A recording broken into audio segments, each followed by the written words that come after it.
adikku, rajinlah solat. Solatmu itu tiang agama.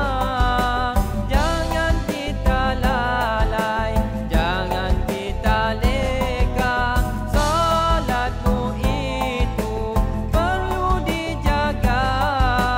Wajib didirikan anugerah yang esa. Ingat adikku, perintah Allah.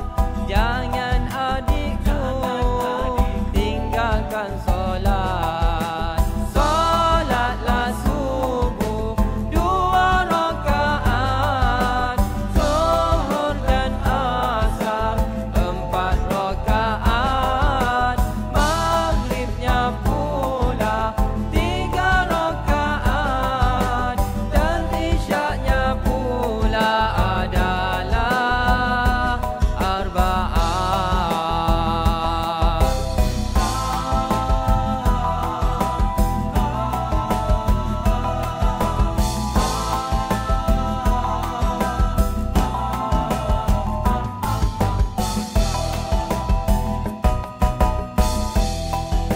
Dah masuk waktu dah adik-adik. Jomlah kita solat. Jangan tunggu-tunggu lagi. Tapi ingat, solat jangan main. Jangan main. Alahai. Ustaz kata jangan main, dia kata main.